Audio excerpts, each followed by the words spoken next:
시편 96편을 쫙 펼쳐놓고 역대상 16장 23절부터 딱 펼쳐놓고 보면 두 곳이 한 사람이 썼구나 하고 느낄 만큼 너무너무 비슷해요. 이렇게 비슷하다는 말은 시편 96편이라고 하는 그 시에 제목도 없고 누가 썼다는 기록도 없지만 요 배경이 이때 있었던 그 사건을 이렇게 시편 96편에 기록해 놓았구나 하는 것을 알 수 있어요, 없어요? 알 수 있어요. 알 수 있으면 이럴 때 고개도 한번 끄덕거리는 거예요. 알 수 있어요. 그래서 결국 어떻게 되는 거냐면 96편에 나오는 그 사건은 역대상 16장에 나타나는 사건과 동일한 시대에 동일한 역사가 있었던 것이다. 그러면 역대상 16장에는 도대체 무슨 일이 있었는가? 1절을 한번 보겠어요. 1절, 하나님의 궤를 메고 들어가서 다윗이 그것을 위하여 친 장막 가운데 두고 번제와 화목제를 하나님께 드리니라. 그러니까 하나님께 번제와 화목제를 드렸다. 근데 뭐 해놓고 드렸냐면 하나님의 법궤를 들여놓고 드렸다는 거예요. 그 법궤가 원래는 어디 있었는가? 아비나답이라고 하는 사람 집에 있었던 것을 그 다윗의 성으로 옮겨오다가 도중에 사건이 터졌어요. 우사라고 하는 사람이 죽었어요. 이거 옮겨오는데 잘못해가지고 하나님한테 팍 맞아가지고 나곤의 다장마당이라는 데서 급사를 했어요. 그래서 가져오질 못하고 그걸 도중에 오베데돔이라고 하는 사람 집으로 돌아가서 거기다 갖다 놓은 거예요. 그런데 오베데돔 집에 가서 그것이 3개월 동안 있었는데 오베데돔이 잘 됐대. 복을 받았대요. 그러니까 다윗이 괜찮겠구나. 그래갖고 다시 모셔온 거예요. 여러분, 이런 과정 속에서 한번 면밀히 생각해 보자고요. 다윗이라고 하는 사람이 왕이 됐어요. 그 왕이 됐으면 사람들이 생각할 때 우리 왕은 하나님한테 사랑받아, 우리 왕은 하나님이 인정하셔, 우리 왕은 하나님이 세우신 거야, 이런 말을 들을 수 있어야 왕권이 견고해져요. 그래서 다윗은 물론 자기도 원했지만 저 아비나답이라고 하는 사람 집에 있었던 하나님의 법궤를 자기 성으로 모시고 와서 가까이에 그 하나님의 법궤를 놓고 섬기고 싶었다고요. 그래가지고 그 당시에는 상상할 수 없었던 3만 명이라고 하는 어마어마한 의장대 그리고 퍼레이드하는 그런 행진하는 사람들을 쫙 의상을 맞춰서 입히고 그리고 드디어 행진하는 겁니다. 가운데는 수레에다가 하나님의 법궤를 딱 놓고 막 빰빰빰빰빰빰 막 노래를 부르면서 가는 거예요. 그 당시에는 영화관도 없어요, TV도 없어요, 볼거리가 하나도 없는데 이건 뭐 대단한 구경거리가 생겼죠. 사람들이 다 나와서 길에 앉아가지고 그걸 다 보는 거예요. 다윗은 무엇을 생각하고 있냐면 이렇게 전 국민이 보고 있는 이 행진을 통하여 하나님이 다윗을 사랑하신다, 하나님이 다윗을 인정하신다, 하나님이 다윗을 세우셨다, 이거를 모든 사람에게 아주 확실하게 심어주려고 하는 거예요. 그런데 사람이 죽었어요. 갑자기 앞에 가던 소가 펄떡펄떡 뛰더니 그 술에서부터 하나님의 법궤가 미끄러져 떨어지려고 하니까 우사가 탁 만지는 순간 하나님이 우사를 친 거예요. 그래가지고 그냥 길에서 죽어버렸어요. 그것이 어디냐? 베레스 우사라고 하는 거예요. 사람이 죽어나가니까 그 많은 구경꾼들이 그냥 마치 그 왜 개들이 나와 있다, 해변가에 개들 나와 있다가 사람과 하면 개들이 싹 숨는 것처럼 순식간에 싹 사라진 거예요. 그리고 행진하던 사람들도 막 걸음아 날 살려라, 혹시 나도 거기에 죽을까 해갖고 막 다 도망가 버렸어요. 한번 여쭤볼게요. 이런 상태가 되면 사람들이 대놓고 말은 안 하지만 무슨 생각을 할까요? 첫째, 하나님이 다윗을 사랑한다. 둘째, 다윗이 싸움은 잘하지만 하나님이 인정한 왕은 아닌가 보다. 첫째예요, 둘째예요? 둘째. 그러니까 사람들의 마음속에 다윗에 대한 의구심이 탁 찍히는 거예요. 하나님이 다윗을 사랑하지 않아? 하나님이 다윗을 인정하지 않아? 하나님이 다윗을 세운 것이 아니란 말이야. 싸움은 잘하지만 하나님이 세운 것이 아니라고? 이런 생각들이 쫙 퍼져나가면 다윗은 어떤 입장이 될까요? 위험해요. 불안해요. 다윗의 왕국은 지금 아주 위태로워요. 그런 상태에서 다윗은 어떤 기분일까요? 하나님으로부터 한 대 얻어맞은 기분이라 풀이 팍 죽었어요. 기가 꺾였어요. 그리고 마음이 침체가 푹 오는 거예요. 하나님에 대해서 섭섭해요. 이렇게 형편없이 낮아지고 무너지고 참담해진 이 다윗을 그냥 두면 어떤 일이 벌어질까요? 결국 그 나라에는 반란이 일어나거나 쿠데타가 일어나거나 내란이 일어나거나, 그래서 다윗의 왕국은 요동하기 시작하고 어려움이 끊임없이 올 거예요. 바로 그때 이런 다윗을 살린 사람이 있어요. 다윗을 살린 사람 누굴까요? 그의 이름이 오베데돔이에요. 누구라고요? 오베데돔. 우리 집안 식구인데 그 사람이 거기 가서 그 다윗을 살렸어요. 그 오베데돔이라고 하는 그 사람은 사실은 유대인도 아니에요. 더더군다나 제사장도 아니에요. 그 사람은 어떤 사람인가? 바로 이 사건의 배경이 되는 사무엘하 6장 한번 찾아보세요. 10절이에요. 다 같이 한번 읽어보시겠습니다. 시작. 다윗이 여호와의 궤를 옮겨 다윗성 자기에게로 메어가기를 즐겨하지 아니하고 가드 사람 오베데돔의 집으로 메어간지라. 가드 사람 오베데돔이라고 하는 사람이 바로 다윗의 그 위기를 벗어나게 해줬어요. 근데 여러분, 이 가드 사람 오베데돔은 가드가 어딘가? 사무엘상 17장 4절을 한번 찾아보세요. 사무엘상 17장 4절 한번 같이 읽어보실까요? 시작. 블레셋 사람들의 진영에서 싸움을 도두는 자가 왔는데 그의 이름은 골리앗이요 어디 사람이라? 가드 사람이라. 이야, 가드 사람이 블레셋 사람이구나. 그게 골리앗의 고향 동네구나. 근데 그 골리앗이 살고 있는 고향 동네에 있었던 오베데돔이 어떻게 다윗이 살고 있는 이 동네에 왔을까? 참 신기하잖아요. 어떻게 왔을까? 성경을 다 찾아봐도 왜 왔는지 어떻게 왔는지가 나와 있질 않아요. 그런데 힌트가 나오는데, 다윗이 가드라고 하는데 피난살이를 하고 망명으로 있었고 거기서 잡혀 있었고 고통을 받고 있고 그 가드에서 많은 고초를 겪고 있을 때 그 가드 사람 중에 많은 사람들이 다윗이 믿는 여호와 하나님을 보는 거예요. 여러분, 우리가 세상에 나가서 살면 아무개가 교회 다닌대, 하늘비전교회 집사래. 그러면 단지 아무개 부장, 아무개 누구의 아버지로만 보는 게 아니라 사람들이 처음에는 그렇게 생각 안 하다가 차츰차츰 봐요.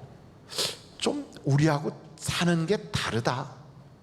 사람이 정직하네, 성실하네, 참 선하구나. 그리고 이야기라는 걸 들어보면 삶의 목적이 우리하고 다르네. 이제 그러면 나중에 나도 저 사람처럼 조금 가치 있는 삶을 살고 싶다, 나도 의미 있는 인생을 살았으면 좋겠다, 이런 생각을 하게 되거든요.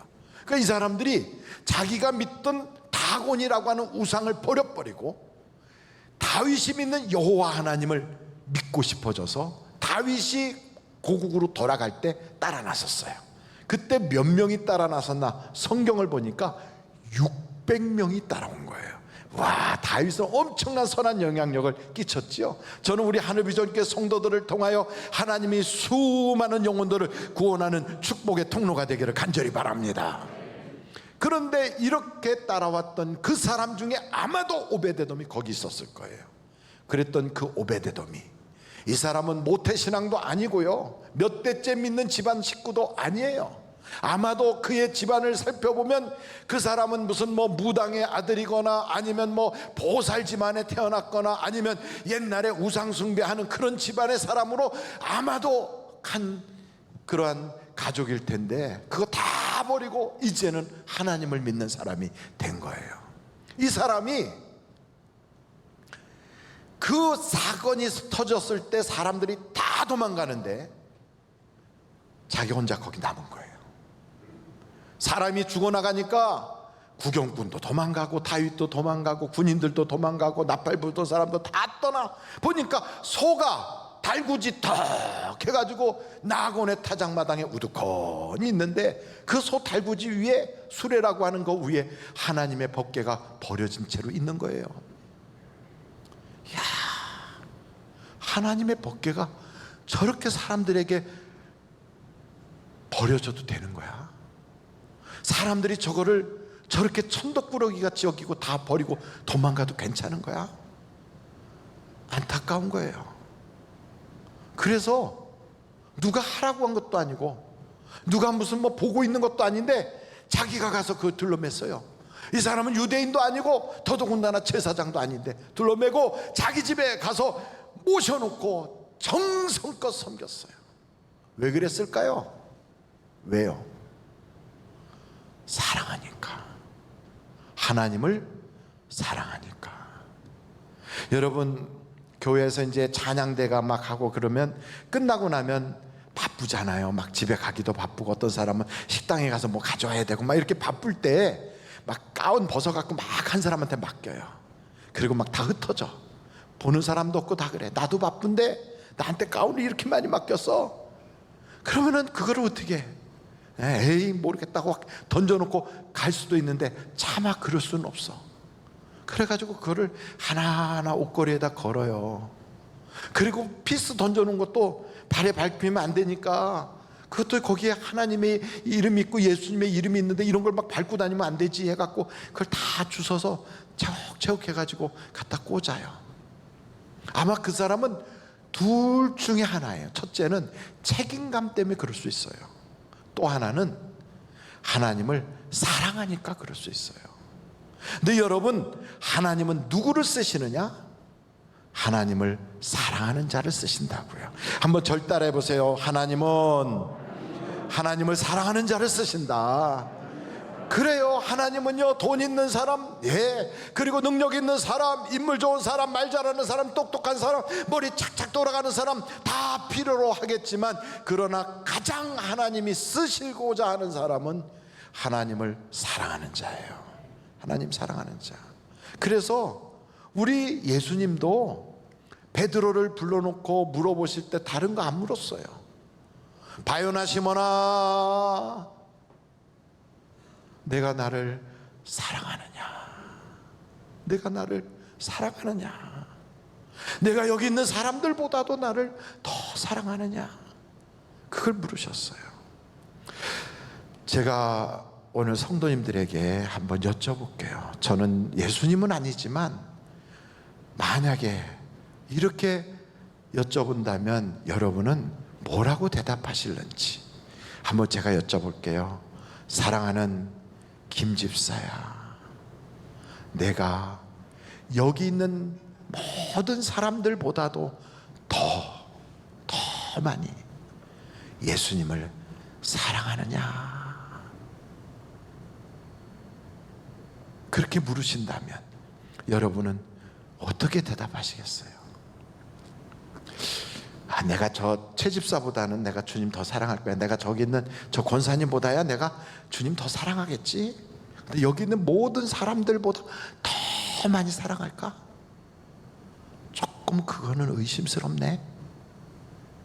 주님이 또 물어요. 사랑하는 김 집사야, 내가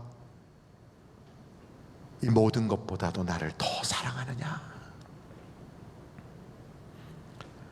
사랑하는 김 집사야, 내가 가지고 있는 모든 것, 이 세상에 있는 모든 것보다도 나를 더 사랑하느냐? 그때 베드로는 그렇게 대답을 해요. 주여, 내가 주를 사랑하는 줄을 주께서 아시나이다. 한번 해볼까요? 예수님, 내가 예수님을 사랑하는 줄을 예수님께서 아십니다. 제가 길게 말해서 못 알아들으신 분은 없으시리라고 여겨져요. 우리 다 같이 한번 시작.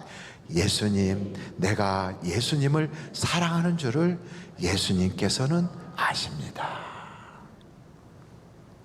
정말입니까? 주님이 우리에게 원하시는 건 사랑이에요. 사랑. 성경 신명기서 6장 5절에도요 그걸 이스라엘 사람들은 쉐마라고 하거든요. 근데 그 6장 5절에도 뭐라고 나와 있냐면 이렇게 나와 있어요. 한번 여러분 같이 읽어보시면 너무너무 좋을 거예요. 시작. 너는 마음을 다하 뜻을 다하 힘을 다하며 내 하나님 여호와를 사랑하라. 하나님은 우리가 구약이든 신약이든 하나님 사랑하기를 원하세요. 여러분, 사랑하면 사랑의 표정을 감출 수가 없어요. 사랑하면 사랑의 마음을 감출 수가 없어요. 사랑하면 다 들켜요. 드러나요. 저 사람이 이 사람 사랑하고 이 사람이 이 사람 사랑하면 아닌 척하고 자기는 숨기려고 해도 숨길 수가 없어요. 다 드러나요. 눈빛에서 말해요. 그리고 말하는 게 달라요. 하나님을 사랑하면 하나님의 이름으로 모이는 자리, 하나님의 이름으로 드리는 예배, 거기 꼭 와서 앉아있어. 그 사람은. 왜요? 하나님 사랑하니까. 사랑하는 사람에게는요 섬기는 게 부담이 안 돼. 사랑하는 사람은요 하나님께 예배하는 게 전혀 부담이 안 돼요. 그런데 언제부턴가 코로나 바이러스로 인하여 99명만 예배를 드리라, 무슨 10명만 예배 드려라 막 이럴 때가 있으니까 몇 번을 그렇게 하다 보니 사람들이 점점 예배에 대해서 핑계가 생기는 거예요. 몸이 안 따라줘. 헌금은 드리는데 예배는 오기가 싫어져요. 그래가지고 엉뚱한 데서 그냥 TV 보듯이 예배를 드리는 걸 즐겨해요. 얼마나 위험한지 몰라요. 여러분, 아무리 불타오르는 그러한 모닥불도 하나씩 하나씩 꺼내가지고 여기저기 흩어놓잖아요. 그 불 다 꺼져버려요. 다 꺼져요. 우리도 예배를 모여서 함께 예배를 드리다가 하나씩 하나씩 흩어놓으면 우리의 마음속에 그 하나님에 대한 사랑이 식어버린다 이 말이 식어요. 하나님에 대한 열정이 식어버려요. 그래서 맹탕같이 바뀌는 거예요. 여러분, 하나님은 우리에게 무슨 말씀하냐면 사랑이 식으면 촛대를 옮긴대요. 여러분, 사랑이 식으면 하나님이 더 이상 그를 쓸 수가 없어요. 그래서 우리는 이런 기도를 해야 돼요. 하나님, 내게서 사랑이, 하나님을 사랑하는 마음이 불일 듯 일어나게 하여 주옵소서. 일어나야 돼요. 막 불타올라야 돼요. 왜 옛날에는 그런 기적들이 일어나고, 옛날에는 하나님의 역사가 막 생생하게 나타나고, 옛날에는 막 안진매가 일어나고, 이런 역사들이 요즘은 없는가? 이유는 간단해요.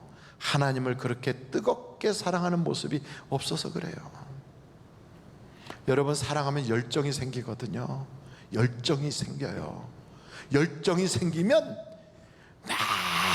막 가까이 더 가까이 막 밀고 들어가게 돼요. 그래서 멀리서는 속이 터질 것 같아. 답답해서 견딜 수가 없어. 가까이 가야지. 이렇게 가까이 가는 걸 성경은 뭐라고 표현하냐면 침노한다 그래요. 침노하는 자에게 천국의 맛을 보여준다고요. 그래서 여러분, 하나님을 사랑하는 자들은 침노하게 돼 있어요. 혈루증 걸렸던 여자도 그 많은 사람들 틈바구니를 비집고 들어가가지고 도저히 갈 수 없는데도 아이고 죄송해요 이러면서 막 가가지고 예수님의 옷자락만이라도 만지겠다는 열정이요. 그래서 천국을 맛보는 거예요. 아무도 그를 지지해주지 않는데도 바디메오 같이 소경은 거진데도요 다윗의 자손 예수야 열정을 가지고 침노하는 거예요. 왜요? 내 인생 저분이 아니면 해결해 줄 수 없다. 나는 저분을 통하여 내 인생을 다시 시작해야 되겠다. 하나님, 나 주님 사랑해요. 주님을 만나야 되겠다. 이 열정이요. 그래서 천국은 침노하는 자의 것이래. 옛날엔 그렇게 많은 사람들이 기도로 침노했어요. 예배로 침노했어요. 예배만 있으면 막 달려가 안에서 드리는 사람들의 숫자보다 더 많은 사람이 밖에서 기다리고 있어요. 왜? 다음 예배에 들어가려고. 이런 열정이 있었는데 어느 때부턴가 그게 상실되는 거예요. 아무리 뭐 점을 뺐어도 교회 와야 돼. 아무리 코 수술해 코가 잘못돼서 삐뚤어졌어도 교회로 달려와야 돼. 아무리 집안에서 대판 싸웠어도 교회로 와야 돼. 문제가 있어도 교회로 와야 돼. 잘못한 일이 있어도 교회로 와야 돼. 왜냐하면 하나님이 만나 주시면 우리의 인생은 달라지니까. 어떤 사람은 꼭 교회 가야만 만납니까? 예배당 가야만 만납니까? 아니지요. 다른 데서 만날 수도 있지요. 그런데 가장 만나기 좋은 자리가 예배당이에요. 재판정에서도 만날 수 있어요. 개구리복 같은 거 쭉 여기다 줄친 옷 입고 번호표 달고 감옥에서도 만날 수 있어요. 어디서든지 왜 못 만납니까? 우리 주님은 시공을 초월해서 어디든지 계시는데, 그런데 가장 만나기 좋은 자리가 어디냐? 예배당이에요. 예배당. 거기서 만나야 돼. 거기서. 여러분, 여기서 만나지를 못하도록 마귀가 얼마나 도전을 하는지 몰라요. 이렇게 오베데돔이라는 사람이 하나님을 사랑하여 하나님으로부터 은혜를 받았다더라, 복을 받았다더라, 이 소식이 딱 들어가니까 다윗이 용기가 나는 거예요. 그래, 내가 처음은 실패했지만, 그래, 내가 처음엔 그렇게 됐지만, 그래, 내가 처음엔 어려움이 있었지만 하나님이 분명히 다시 일어나게 해주실 거야. 여러분, 우리가 예배드려서 은혜 받았다는 이야기, 우리가 병 고쳤다는 이야기, 하나님이 역사했다는 이야기가 다른 사람에게는 복음으로 들린다고요. 복음으로. 이게 딱 들어가는 순간 좌절했던 사람, 참담했던 사람, 넘어졌던 사람, 그리고 힘들었던 사람들이 힘을 내기 시작해요. 다윗도 넘어지는 때가 있다니까. 그런데 일어나는 거예요. 누구 때문에? 오베데돔을 보고. 하나님의 법궤를 모시고 오자. 여러분, 하나님의 법궤를 모시고 간다는 그 사건이 다윗에게는 어마어마한 결단이 필요해요. 왜냐하면 또 실패하면 이제는 끝나는 거거든. 그런 엄청난 위험이거든. 그런데도 다윗이 용기를 내요. 왜? 저렇게 이방 사람에게까지도 하나님이 도와주셨는데 나를 도와주지 않겠는가? 여러분, 우리에게는요, 연약했던 사람이 은혜 받고, 세상에 교회 나온 지 얼마 안 되는 사람이 방언이 터지고, 그리고 예수 믿기 시작한 지 얼마 안 되는 집안에 하나님의 온 가족적인 구원의 역사가 나타났다 이러면 다른 사람들이 전부 다 도전을 받고 은혜를 받게 돼 있어요. 저는 우리 교회에 그런 역사들이 꼬리를 물고 일어나기를 간절히 바랍니다. 이렇게 딱 다윗이 힘을 내니까 하나님의 법궤를 메고 오자. 그래서 전에는 소 달구지에다가 들들들들 끌고 갔는데 이제는 그게 아니라 하나님의 법궤를 맸어요. 그리고 뒤에서 춤을 추는 거예요. 나 같은 사람에게 은혜를 주셨구나. 나의 갈 길 다가도록 예수 인도하시니, 나 같은 걸 하나님이 써주시는구나. 나 같은 걸 하나님이 불러주셨구나. 많고 많은 사람 중에 예수 믿게 된 것도 은혜고 지금까지 살아있는 것도 은혜로구나. 너무너무 기쁜 거예요. 내가 지금 사는 것 주님의 크신 은혜요. 주를 믿게 된 것은 더욱 크신 은혜라. 우리가 한동안 그런 찬양을 부른 적 있잖아요. 여러분 기억하십니까? 이런 찬양을 우리가 불러본 적이 있어요. 내가 누려왔던 모든 것들이, 내가 지나왔던 모든 시간이, 내가 걸어왔던 모든 순간이 당연한 것 아니라 은혜였소. 맞아요. 그게 다 은혜였구나. 이거를 하는 거예요.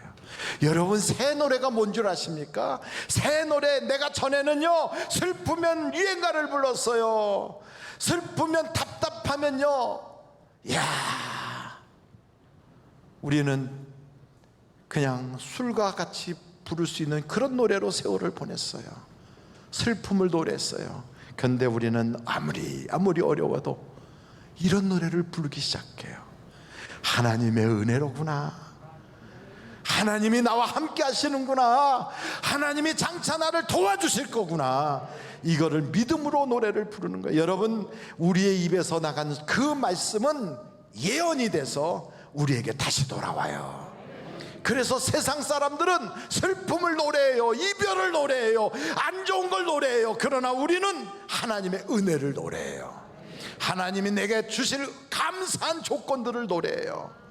그래서 저 보좌에 앉으신 하나님과 어린 양 예수께서 나를 구원해 주셨다, 이 구원은 다 하나님의 은혜구나 찬양할 때 우리의 생활에서도 구원받고 육신에서도 구원받고 영혼도 구원받고 미래 저 천국도 우리에게 보장되는 축복의 사람으로 달라지는 거예요. 저는 우리 하늘비전교회 성도들이 마귀에게 속지 말고요, 하나님의 은혜를 노래하는 축복의 사람들이 다 되시기를 주님의 이름으로 축원합니다.